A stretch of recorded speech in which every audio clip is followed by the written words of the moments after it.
When you think of war, you probably think of big battles between clearly defined armies. One side attacks, the other defends, and after some back and forth, someone wins. It's not quite that simple. In fact, history has seen many different types of conflicts. Some wars have been fought between nations, others between countries and rebel groups, and some have been nothing more than violent disagreements between neighbors over land or resources. Each one is unique and fascinating in its own way. But none of them are quite like the Vietnam War. It was a conflict unlike any America had fought before. There were no lines on the map demarcating front and rear. Americans never knew when or where their enemy would strike. Sometimes when they thought the fighting was over, the war would suddenly flare up again. Worse still, their enemy was often invisible until it was too late. Then, just like that, they'd disappear again, melting away into the surrounding jungle. So how did the Americans fare against such a slippery foe? What new strategies and weapons did they use to hunt down their hidden enemies? And what did they learn about fighting a war in the process? In Vietnam, the Viet Cong were fighters loyal to North Vietnam. They were willing to do anything to win, which made them very dangerous opponents. In particular, they used a type of fighting called guerrilla warfare. This involved hit-and-run attacks, ambushes, and deadly booby traps. These tactics were perfect for the terrain in Vietnam. The country is home to some of the thickest, most impenetrable jungles on Earth. This meant that the Viet Cong could hide from the Americans for days, weeks, or even months if they wanted to. And they used this ability to their advantage. They attacked supply depots, ambushed isolated patrols, and destroyed anything that could help the Americans. They struck suddenly and disappeared before the Americans could respond. This made the war feel endless. No matter how many Viet Cong the Americans killed, there seemed to be even more ready to take their place. To counter these attacks, the U.S. military had to change the way it fought. For most of American history, its wars had been fought on open battlefields where both sides were out in the open. But in Vietnam, the Americans were fighting in an environment they didn't understand. The thick canopy swallowed helicopters and cut off visibility. The forest floor was covered in thick undergrowth. The only sounds were the buzzing of insects and the distant calls of monkeys. Here, conventional tactics didn't work.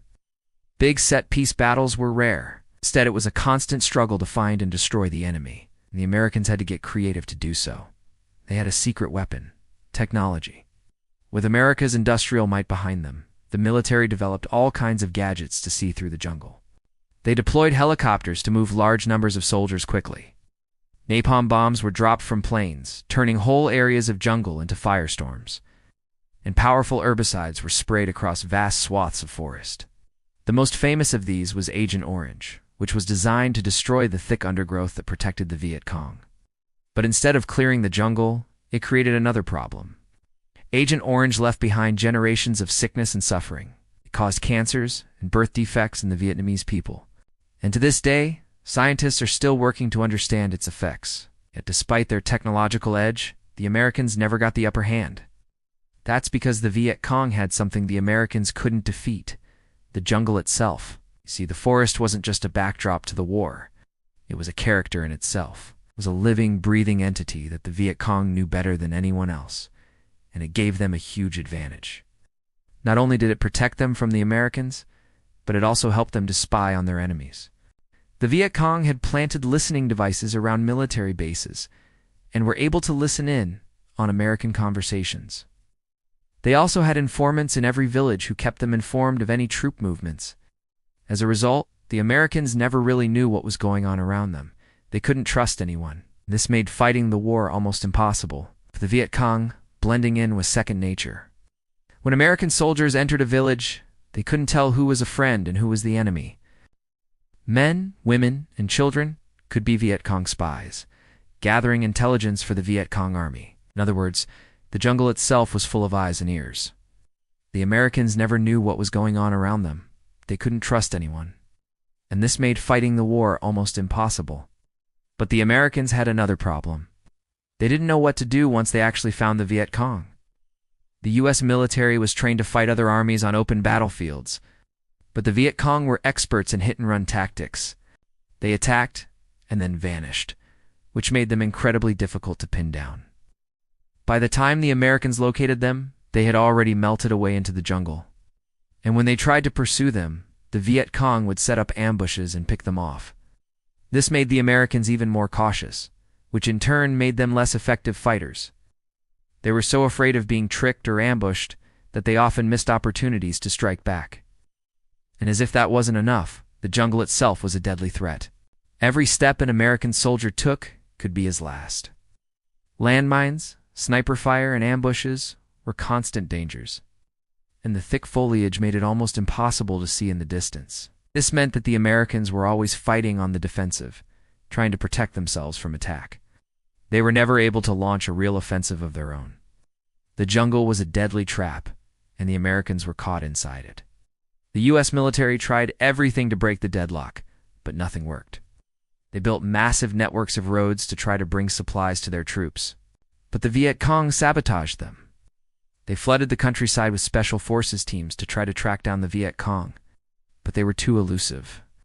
And they even tried to win the hearts and minds of the Vietnamese people, but the Viet Cong had already won them over. No matter what the Americans did, they couldn't get the upper hand. But they weren't the only ones learning lessons. The Viet Cong were also improving their tactics and strategies as the war went on. At first, their attacks were relatively small scale, involving hit-and-run missions and ambushes. But as the war dragged on, they began to coordinate larger and more ambitious attacks.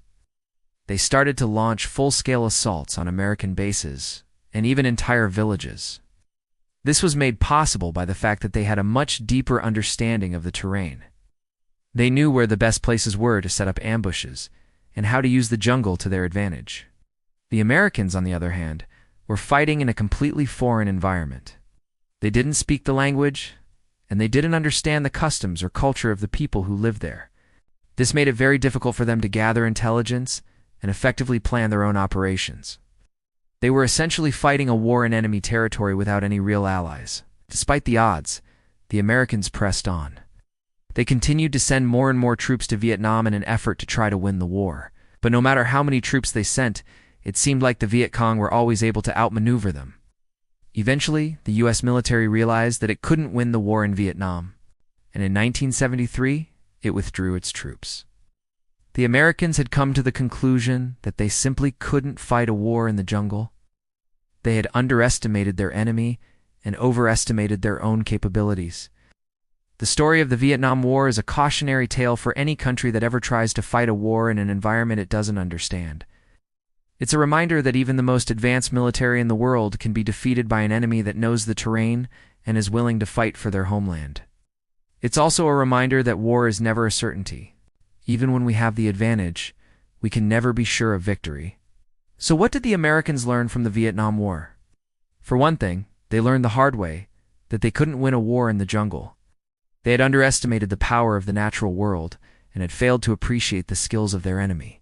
They also learned that they couldn't win the support of the Vietnamese people. Despite their best efforts, the Americans were seen as outsiders in Vietnam, and the Vietnamese people never really accepted them. This made it impossible for the Americans to win the hearts and minds of the people, which is ultimately what you need to win a war. Perhaps the most important lesson the Americans learned from the Vietnam War is that they could unwin a war against an enemy that was willing to fight for their homeland. The Viet Cong were prepared to do whatever it took to win the war, no matter the cost in lives or suffering. And ultimately, this is what led them to victory. The Americans may have been the more powerful force in the conflict, but the Viet Cong were fighting for their homeland. They were defending their families and their way of life. This gave them a strength that the Americans simply couldn't match.